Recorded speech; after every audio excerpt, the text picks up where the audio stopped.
नमस्कार दोस्तों, सीजी की इजी स्टडी में आप सभी का फिर से बहुत बहुत स्वागत है और मैं हूं खुशबू साहू। आपने हमारे पिछले वीडियो आभूषण को बहुत ज़्यादा प्यार दिया, सराहना दी, इसके लिए बहुत बहुत धन्यवाद। आगे भी हम चाहते हैं कि आप हमारे वीडियो को पसंद करें, देखें, लाइक करें, कमेंट करें और वीडियो को शेयर करें। और इसी कड़ी में आज की क्लास में हम जनजातियों में अधिमान्य विवाहों के बारे में चर्चा करने वाले हैं। जैसा कि आपको पता होगा कि कोई भी एग्जाम हो, चाहे सीजीपीएससी का हो या फिर व्यापम का हो, अगर छत्तीसगढ़ सिलेबस में हो तो विवाह से एक क्वेश्चन हमेशा ही पूछा जाता है। और कई बार जब हम पहली बार इस पर्टिकुलर टॉपिक को पढ़ते रहते हैं तो ये जो विवाह पद्धति है, अलग अलग जनजातियों में इसे किन किन नामों से जाना जाता है, ये याद करना बहुत कठिन हो जाता है क्योंकि ये बहुत ज़्यादा डाइवर्स है। बहुत अलग अलग तरीके से इनमें विवाह पद्धतियाँ प्रचलित है और इन्हें इनकी बोली में अलग अलग नाम से जाना जाता है। तो चलिए चलते हैं, आज हम विवाह पद्धति के बारे में चर्चा करेंगे और देखेंगे कि इन्हें याद करने का बहुत ही अच्छा खास तरीका क्या हो सकता है। तो स्टार्ट करते हैं। जनजातियों में अधिमान्य विवाह। देखिए, हम ग्रुप वाइज पढ़ेंगे जनजातियों के विवाह को। आप देखेंगे अगर आप इस सीक्वेंस से और इस तरीके से पढ़ना स्टार्ट कर दिए तो जनजातियों के विवाह को आपको दोबारा कभी फिर से याद करने के लिए पढ़ना नहीं पड़ेगा। आपको रिवीजन करने के लिए तो पढ़ना पड़ेगा, पर याद आपको एक ही बार में हो जाएगा। तो देखो, सबसे पहले हम बात करेंगे इन 4 विवाहों की। 4 विवाहों, अच्छा मैं आपको एक बात और पहले बताना चाहूँगी कि जनजातियों में जो विवाह होता है, जैसे कि हमारे मैदानी क्षेत्रों में विवाह होता है, वैसे ही उनमें भी विवाह होता है। बस ये विवाह के आधार पर इन विवाहों को इनकी बोली में अलग अलग नाम से जाना जाता है। तो देखो, ये 4 विवाह, सबसे पहले हम बात कर रहे हैं लेविरेट। लेविरेट का मतलब होता है देवर भाभी विवाह। देवर भाभी विवाह, जब देखिए परिवार में जब किसी व्यक्ति की मृत्यु हो जाती है और उसके मान लीजिए छोटे छोटे बच्चे हैं, तो वो जो महिला है, उसकी जो पत्नी है, वो उसी घर में रहे, उसके बच्चे उसी घर में पले बढ़े, इसलिए क्या किया जाता है, भाभी का विवाह मतलब उस महिला का विवाह उसके देवर से कर दिया जाता है। तो इस प्रकार के विवाह को लेविरेट कहा जाता है, देवर भाभी विवाह कहा जाता है। ये इंग्लिश वर्ड का मैंने यूज इसलिए किया है लेविरेट, क्योंकि सीजीपीएससी में जब सवाल आया था तो इंग्लिश शब्द से ही पूछा गया था। देखिए, इसी विवाह को क्या कहा जाता है, संस्कृत शब्द में पति भातृ विवाह भी कहा जाता है, मतलब कि पति के भाई से विवाह कर लेना। ठीक है, अब इसे याद करने का तरीका देखिए। लेविरेट का अगर हम इसे हिंदी में लिखे तो हम इसे हिंदी में कैसे लिखेंगे, लेविरेट लिखेंगे। ठीक है, तो लेविरेट का जो सेकंड लेटर है वो क्या है, वह है। लेविरेट का सेकंड लेटर वह है और देवर भाभी का भी सेकंड लेटर वह है। तो ऐसे आप कनेक्ट करके इसको याद रख सकते हो कि लेविरेट को क्या कहते हैं, देवर भाभी विवाह कहा जाता है। इसके बाद सोरोरेट। सोरोरेट को साली जीजा विवाह कहा जाता है। अगेन, जब परिवार में किसी महिला की मृत्यु हो जाती है और अगर जो पुरुष है वो, उसके भी महिला और पुरुष के बच्चे हैं और अगर वो इसी घर में रहना चाहते हैं, उनको उनको उनके बच्चे के पालन पोषण में कोई दिक्कत नहीं होनी चाहिए। अगर इस प्रकार की वैल्यूज को लेकर क्या किया जाता है कि उस जीजा के उसके साली से, मतलब उस पुरुष के उसकी साली से विवाह कर दिया जाता है। इस प्रकार के विवाह को सोरोरेट कहा जाता है। इसे याद करने का तरीका, S for sororate, S for साली, S for sororate, S for साली। इसी ही विवाह को पत्नी भगिनी विवाह भी कहा जाता है। पत्नी भगिनी विवाह, पत्नी की बहन से विवाह कर लेना। ठीक है, अगला विवाह क्रॉस कजन। क्रॉस कजन, ममेरे फुफेरे विवाह को क्रॉस कजन कहते हैं। क्योंकि आपको पता है कि हमारा जो समाज है और जनजातीय अंचल का भी जो समाज है वो पितृसत्तात्मक है। ठीक है, तो इसीलिए यहाँ पर पिता के रिलेशन का नाम दिया गया है ममेरे या फुफेरे। मतलब कि जब किसी व्यक्ति का विवाह या जब किसी लड़की का विवाह उसके मामा के बेटे या फूफा के बेटे से कर दिया जाता है तो उसे ममेरे फुफेरे विवाह कहा जाता है। अब देखो, क्रॉस कजन इंग्लिश में इसलिए कहा गया है, देखो मदर जो है, माँ के भाई के बेटे से विवाह हो रहा है और पापा के बहन के बेटे से विवाह हो रहा है।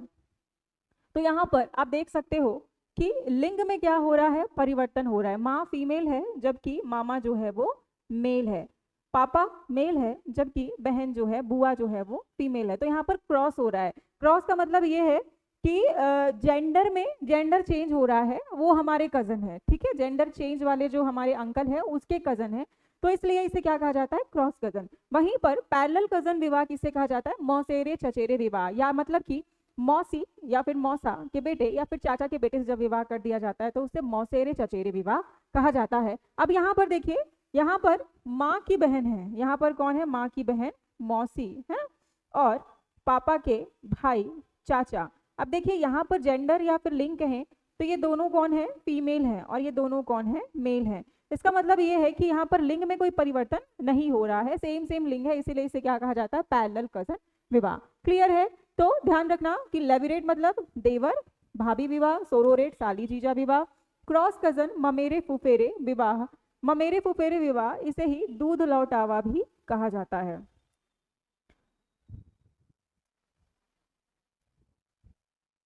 दूध लौटावा ये गोंड जनजातियों में फेमस है।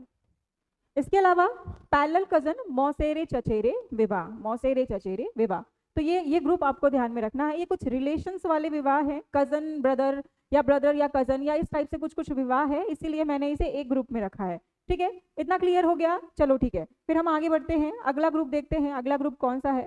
ये कुछ टर्मिनोलॉजी से रिलेटेड विवाह पद्धतियां हैं जिसको हम यहाँ पर देखने वाले हैं। देखो, जो नॉर्मल विवाह होता है, मतलब जब लड़का लड़की के घर बारात लेके जाता है, तो इस प्रकार के विवाह को या तो पैडुल कहते हैं या तो चढ़ कहते हैं। पैडुल जब लाइफ बिल्कुल सीधी सिंपल सी चल रही है, तो आप कैसे बोल सकते हैं, जैसे कि साइकिल को आप बिल्कुल पैडल मार रहे हो, साइकिल को पैडल मार रहे हो, मस्त बढ़िया से सड़क है और सीधी सीधी चल रही है, तो पैडल से पैडुल याद रखना, पैडल से पैडुल, ये समान विवाह है। सामान्य विवाह को क्या कहते हैं? पैडुल। ध्यान में रखना, लड़का लड़की के घर बारात लेकर जा रहा है, मतलब कि लड़का जो है वो घोड़ी चढ़ रहा है। लड़का क्या कर रहा है? घोड़ी चढ़ रहा है, इसीलिए ऐसे हम कनेक्ट करके ध्यान में रखेंगे, इसीलिए इसे चढ़ विवाह भी कहते हैं। तो देखो, पैडुल और चढ़ विवाह क्या होता है? जब लड़का लड़की के घर बारात लेके जाता है तो इसे चढ़ विवाह कहा जाता है। क्लियर है?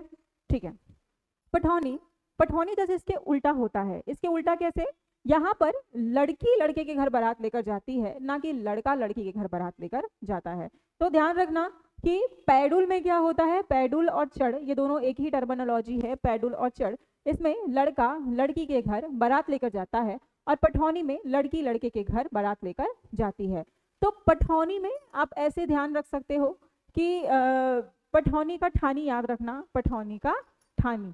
इस बार लड़की ने ठाना है बारात लेकर जाना, इस बार लड़की ने ठाना है बारात लेकर जाना।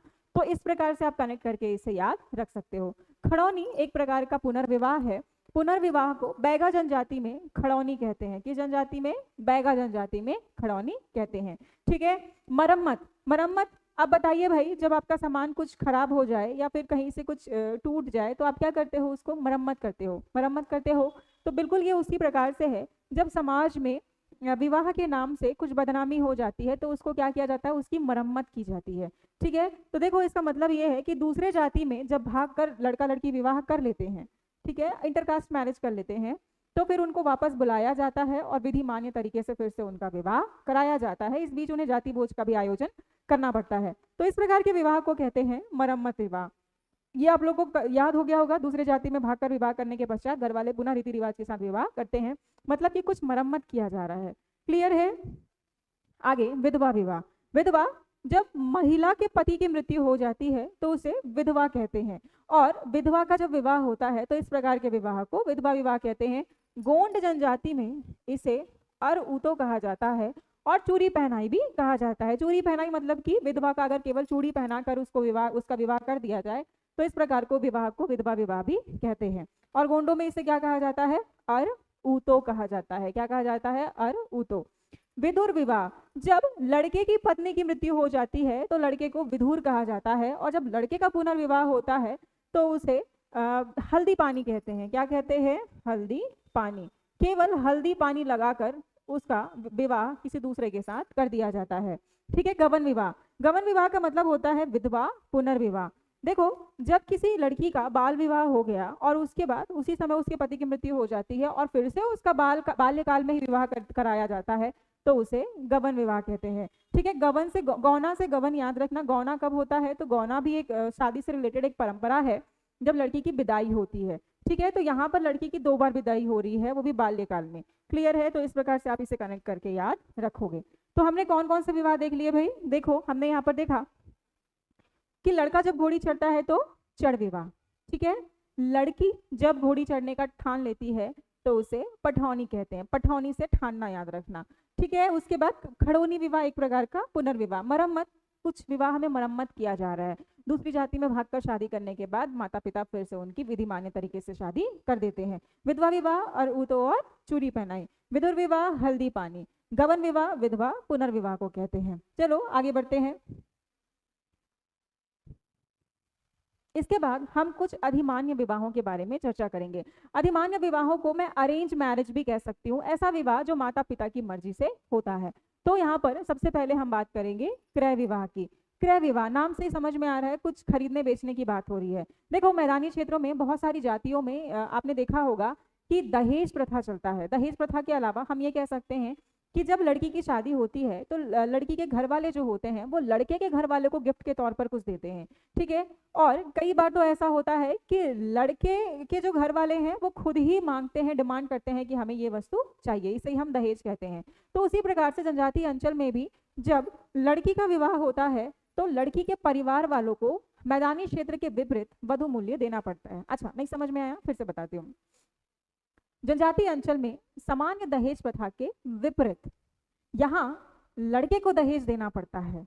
लड़के को जब वो किसी लड़की से शादी करता है तो उसे पैसा, धन या पशु या फिर कोई पेड़ या गिफ्ट के स्वरूप में कोई सामान कुछ तो देना पड़ता है, जिसे ही वधु मूल्य कहा जाता है। मतलब कि वधु से विवाह करने के लिए उसे कुछ मूल्य चुकाना पड़ता है।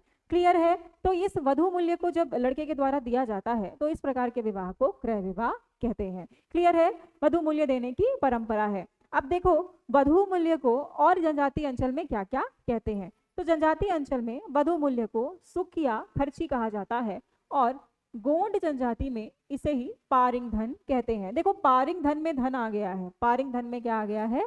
धन आ गया है। गोंड जनजाति में इसे पारिंग धन कहते हैं। सुख या खर्ची, खर्ची जो खर्चा करने के लिए यूज होने वाला पैसा है, दैट इज खर्ची। क्लियर है? तो ये कुछ ये जितने भी टर्मिनोलॉजी हैं ये बिल्कुल पैसे से रिलेटेड हैं, तो ये आपको ध्यान में रखना है। दूसरा विवाह, सेवा विवाह। जब कोई लड़का वधु मूल्य देने में असमर्थ है तो वो अपने भावी ससुर के घर जाकर कुछ समय के लिए उनकी सेवा करता है। सेवा करने का तात्पर्य है अपने ससुर के आय में वृद्धि करने का प्रयास करना।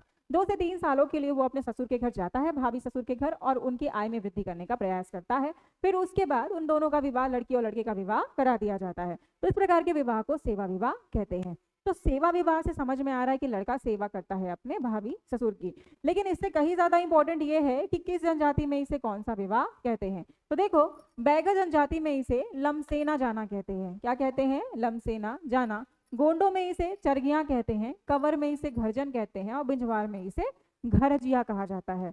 घरजिया, ये घरजिया ऐसा नहीं लग रहा है घर जमाई जैसा कोई शब्द है? घरजिया, घर जमाई जैसा कोई शब्द लग रहा है, ठीक है। तो घरजिया किसमें कहते हैं? बिंजवार में। कवर में घरजन, गोंड में चरगिया, लमसेना बैगा में कहते हैं। कैसे याद रखोगे भाई इसको? ऐसे याद रखना, LB CG, CG छत्तीसगढ़, ऐसे याद रख सकते हो। CG मतलब कि छत्तीसगढ़, ठीक है। तो ये याद हो गया, चरगिया और गोंड। यहाँ पर क्या है? GK, जैसे कि जनरल नॉलेज। GK का मतलब जनरल नॉलेज। और यहाँ पर क्या है? GB है। यहाँ पर क्या है? GB है। तो इसको तो GB याद मत करना, आप ये दोनों को पहले याद करो। आप ये दोनों को याद करो। यहाँ पर क्या है? चरगिया और गोंड। CG, C फॉर चरगिया, G फॉर गोंड। यहाँ पर है घरजन, G फॉर घरजन, K फॉर कवर। अब देखो, ऐसे याद रखना, घरजिया को ऐसे याद रखना। देखो यहाँ पर घरजन है तो ये जिया इंपॉर्टेंट है ना। घरजन तो हो गया कवर का, जिया इंपॉर्टेंट है। जिया से ऐसे याद रखना, बिंजवार जनजाति को। बिंजवार जनजाति जो है हमारे छत्तीसगढ़ के बलौदा बाजार के क्षेत्र में स्पेशली निवास करती है। छत्तीसगढ़ के हार्ट में निवास करती है, ऐसे याद रखना, बीचों बीच रहती है, ठीक है। तो बिंजवार जो है कहाँ रहती है? जिया में रहती है ना। तो जिया ऐसे याद रखना कि सेवा विवाह को क्या कहते हैं? घरजिया कहते हैं। अब आ जाते हैं विनिमय विवाह में। जब 2 परिवारों के मध्य वर वधु का विवाह होता है, 2 परिवारों के मध्य वर वधु का मतलब ये है कि एक परिवार के लड़का और लड़की का विवाह दूसरे परिवार के लड़की और लड़के से कर दिया जाता है, तो इस प्रकार के विवाह को विनिमय विवाह कहते हैं। मतलब कि विनिमय हो रहा है लड़का और लड़की का, ठीक है। बिरहोर जनजाति में ये विवाह प्रचलित है, जहां इसे कहते हैं गोलत। गोल गोल घूम रहे हैं, ऐसे याद रखना गोल।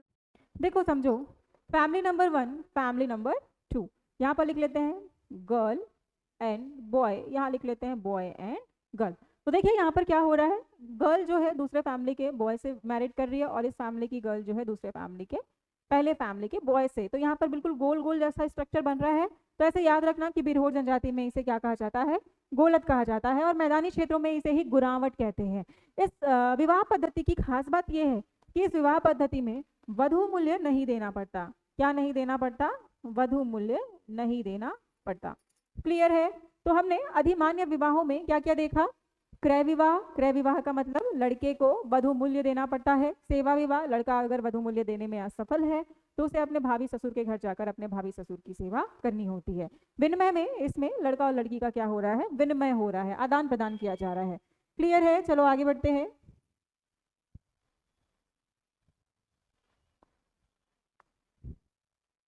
अगला विवाह, अब हम प्रेम विवाहों के बारे में चर्चा करेंगे। प्रेम विवाह बहुत सारे तरीके से होता है, देखते हैं हम ये प्रेम विवाह कौन कौन से होते हैं। देखो, सबसे पहला विवाह है अपहरण। अपहरण नाम से समझ में आ रहा है कि लड़का लड़की का अपहरण करके उससे विवाह कर लेता है।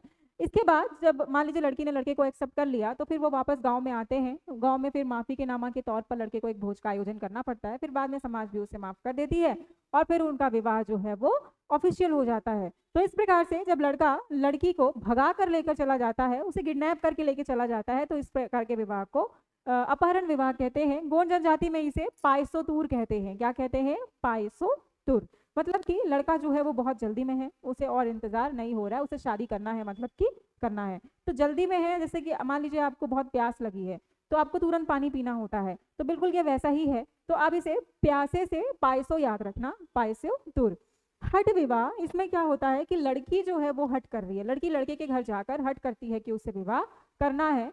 वो तब तक कि वहां से नहीं जाती जब तक कि उसका विवाह कंप्लीट नहीं हो जाता, अंततः उनका विवाह कर दिया जाता है। देखो, बैगा जनजाति में इसे पैठुल कहा जाता है और कोरबा जनजाति में इसे ढुकू कहा जाता है। याद करने का तरीका, बैगा जनजाति 2 लेटर का है जबकि पैठुल 3 लेटर का है, कोरबा 3 लेटर का है जबकि ढुकू 2 लेटर का है। तो ये 2 3 2 3 2 का कॉम्बिनेशन है, पहले तो ये ध्यान में रखना, कंफ्यूज ना हो। और ध्यान में रखना कि हट विवाह को बैगा जनजाति में पैठुल कहते हैं और कोरबा में ढुकू कहते हैं। क्लियर है? चलो आगे बढ़ते हैं। भगेली, लड़की के घर वाले नहीं मान रहे हैं और लड़की भागकर लड़के के घर चली जाती है और उसके बाद फिर उसके भगेली होने की सूचना दे दी जाती है और लड़की फिर उसी टाइम उस लड़के वालों के घर में उसकी शादी कर दी जाती है। तो इस प्रकार के विवाह को भगेली कहते हैं। ठीक है। सहपलायन, जब लड़का और लड़की दोनों साथ में भागकर शादी कर लेते हैं। ध्यान रखना, अबू जमाड़िया में इसे क्या कहा जाता है? बिथेर कहा जाता है। पाटो विवाह, स्त्री अपने पति से अधिक संपन्न व्यक्ति के साथ अगर विवाह कर लेती है तो इस प्रकार के विवाह को पाटो विवाह कहते हैं। मतलब वो अपने पहले पति के रिश्ते को पाट देती है और फिर दूसरा विवाह कर लेती है। ये जनरली कोरकू जनजाति में फेमस है। आप लोग को पता है कि कोरकू जनजाति के लोग जमीन खोदने का काम करते हैं, तो उनके विवाह कैसा है? पाटने वाला विवाह है। ऐसे ये ध्यान रखना, उनका विवाह कैसा है? पाटने वाला है। तो पाटो विवाह, स्त्री अपने पति से अधिक संपन्न पुरुष के साथ विवाह कर लेती है। अब देखो, कुछ प्रेम विवाह है। प्रेम विवाह गंधर्व विवाह या फिर पोटा विवाह पर्जा में कहते हैं। पी फॉर पोटा, पी फॉर पर्जा। और ध्यान में रखना भाई, ये पोटा और पाटो सिमिलर वर्ड है, लेकिन पाटो का मैंने क्लियरली आपको कनेक्शन बता दिया, खोदना और पाटना। तो ये किससे संबंधित है? ये कोरकू से संबंधित है। ठीक है। तो प्रेम विवाह को गंधर्व विवाह भी कहते हैं, ये आपको पता है ना? यही लव मैरिज है, इसे ही बर्जा जनजाति में पोटा कहते हैं। पी फॉर पर्जा, पी फॉर पोटा, याद रखना। क्लियर है? उदलिया विवाह, इसमें क्या होता है कि लड़की अगर दूसरे लड़के से विवाह कर रही है तो उसको पहले लड़के को वधु मूल्य उसका लौटाना पड़ता है। तो इस प्रकार के विवाह को क्या कहते हैं? उदलिया विवाह कहते हैं। विवाहित स्त्री के द्वारा अन्य पुरुष से विवाह करने पर अपने पहले पति को वधु मूल्य वापस करना होता है। ठीक है। अपने पहले पति को उसे क्या करना होता है? वधु मूल्य वापस करना होता है। तो इसे ही कहते हैं उदलिया विवाह। ऐसे याद रखना, उदलिया का लिया, जो भी लिया गया है उसे क्या करना पड़ेगा? वापस करना पड़ेगा। ठीक है। उदलिया का लिया याद रखना, जो भी लिया गया है उसे वापस करना पड़ेगा। क्लियर है? ठीक है। चलो आगे बढ़ते हैं।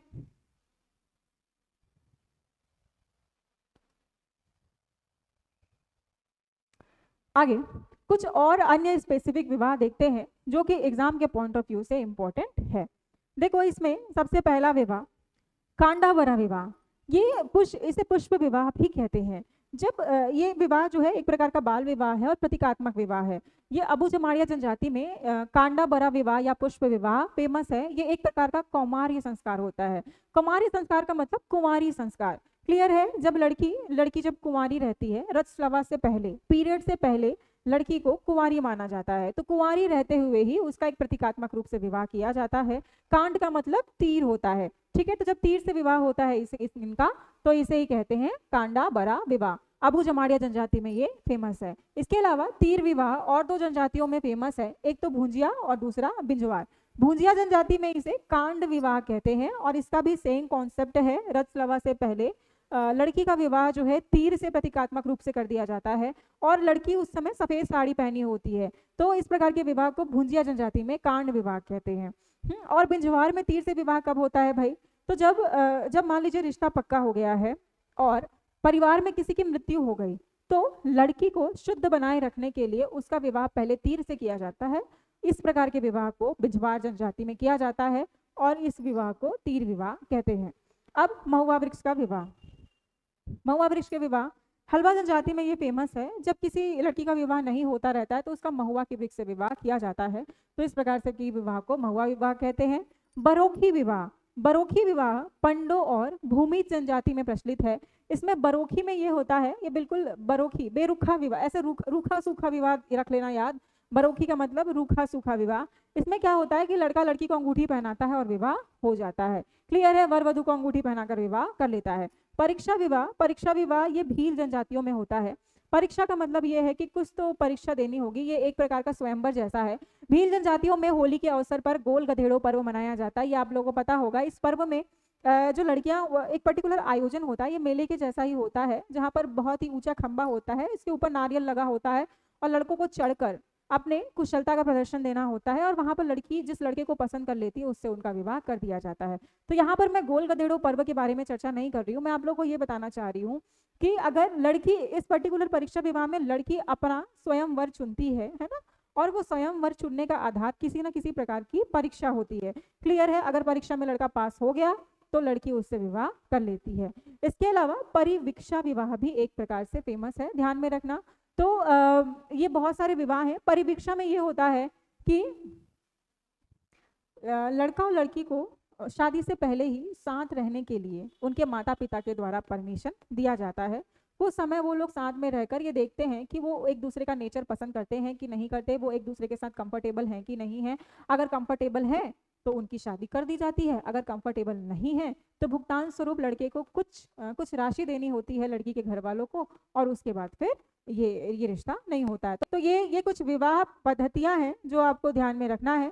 अगर आपने इससे पहले कभी इसे ग्रुप बनाकर नहीं पढ़ा है तो प्लीज आप इसे ग्रुप बनाकर पढ़िए। आप अगर ग्रुप बना के पढ़ेंगे तो आपको ये बहुत जल्दी याद हो जाएगा। मुझे नहीं लगता कि आज के बाद आपको कभी भी इसे समझने में कोई दिक्कत होगी। कुछ के तो कनेक्शन भी मैंने बताए हैं, कुछ के कॉन्सेप्ट के हिसाब से भी आप उसे याद कर सकते हो।